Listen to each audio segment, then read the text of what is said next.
बैकुंठ में भी आप सबों के आशीर्वाद से बिहार विधान परिषद का सदस्य हुआ 2009 में, और 2009 से 2015 तक मुझे काम करने का मौका मिला था। और जब मैं लोधी में हूँ तो 2009 का वो दौर भी याद आता है, क्योंकि यह कर्म भूमि जो है, यह कर्म भूमि जो है, ये हमारे अभिभावक पिताकुल परम आदरणीय स्वर्गीय हरि प्रसाद शाह जी का ये कर्म भूमि है। यह जन्मभूमि जो है हम लोग के अभिभावक परम आदरणीय श्री धनिक लाल मंडल जी का ये जन्मभूमि है। इसलिए मैं सबसे पहले इस नरैया के इस धरती को मैं नमन करता हूं, प्रणाम करता हूं। आप सबों को याद होगा, जब मैं 2009 में चुनाव लड़ रहा था तो हमारे अभिभावक के तौर पर, हमारे नेता के तौर पर और कोई नहीं, स्वर्गीय हरि बाबू पूरे चुनाव का कमान संभाले हुए थे। आज हरि बाबू हम लोग के बीच नहीं है, और जब मैं यहाँ आया हूँ तो निश्चित रूप से मेरे आंख में उनको याद आते, मेरे आंख में आंसू टकरा गया। कितना समाजवादी नेता था, पार्टी में कितना उनका योगदान रहा, क्या न कहे किए वो। लोधी का क्या स्थिति था, हरि बाबू जब एमएलए बने उससे पहले लोधी का कितना जर्जर स्थिति था, लोग साइकिल से भी नहीं चल पाते थे, ये स्थिति था, कहीं जाने का सड़क नहीं था। 2000 में ही हरि बाबू एमएलए हो गए थे, लेकिन 2000 में हम लोग की सरकार नहीं बनी। जब 2005 में सरकार बना, एनडीए की सरकार, और हरि बाबू जब कैबिनेट के मेंबर हुए तो लोधी विधानसभा में कोना कोना गली गली में सड़क पुल पुलिया बिछाने का काम आदरणीय हरि बाबू ने करने का काम किया। फिर उसके बाद हमारे लक्ष्मेश्वर जी बने, मंत्री भी बने, लक्ष्मेश्वर बाबू भी उसको आगे बढ़ाने का काम किए। तो ये सब एनडीए की सरकार में। मैं आप माननीय अध्यक्ष जी को बताना चाहता हूं कि माननीय अध्यक्ष जी, लोधी ऐसा जगह था एनडीए सरकार से पहले कि 4 बजे के बाद कोई घर से नहीं निकलता था, रास्ता से नहीं गुजरता था। लेकिन जब एनडीए की सरकार बने, इसी लोधी में हमारी बेटी बहू भी 10 बजे 12 बजे निकलकर अपने काम से कहीं जाना आना जारी था। तो बहुत बदलाव इस लोधी में हुआ, और करने वाले कौन? एनडीए की सरकार। हम जब 2009 में पार्टी ने हमको टिकट दिया चुनाव लड़ने का, हमारी एक सीमित पहचान था, हम जनता दल यूनाइटेड के एक साधारण कार्यकर्ता थे। हरि बाबू जिला में हम लोग का नेता हरि बाबू हुआ करते थे। हमारे टिकट के पैवीकार भी थे 2009 में। जब मैं चुनाव लड़ने के लिए आया तो हरि बाबू एक दिन भी पटना नहीं गए। चुनाव नोटिफिकेशन से लेकर और मतगणना के दिन तक मधुबनी में बैठे रहे, और हमसे ज्यादा मेहनत मेरे चुनाव में हरि बाबू करने का काम किए।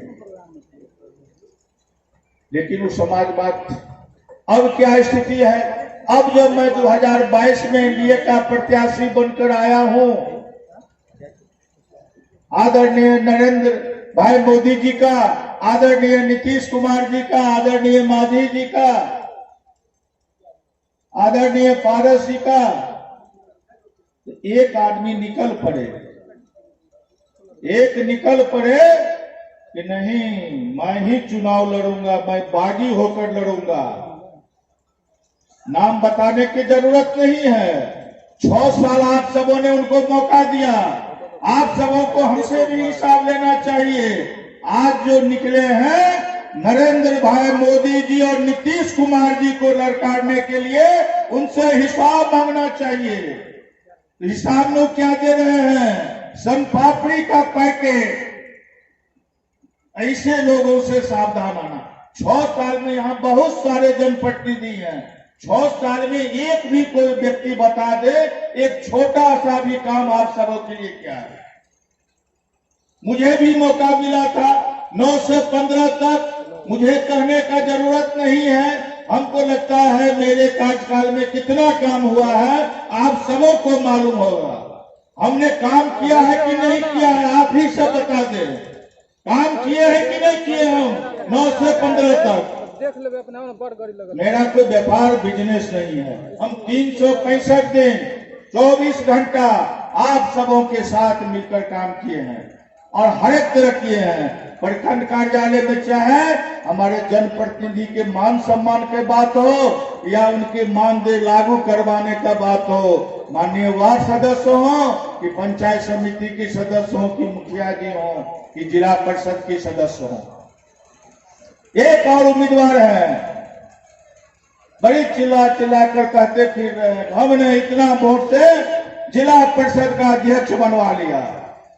यहाँ हमारी बहुत बहनें माताएं बैठी हुई हैं।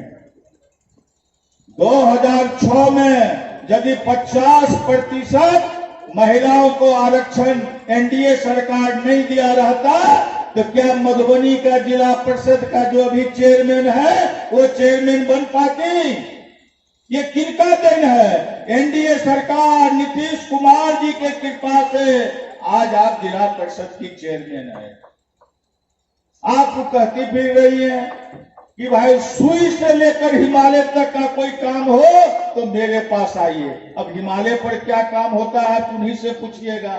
लेकिन आप सबों के माध्यम से मैं प्रेस के यहाँ साथी बैठे हुए इनके माध्यम से मैं बताना चाहता हूँ कि आप पंचायत प्रतिनिधियों के लिए एक सुई का भी काम नहीं कर सकती हैं, क्योंकि यहाँ सरकार एनडीए का है और एनडीए का उम्मीदवार है।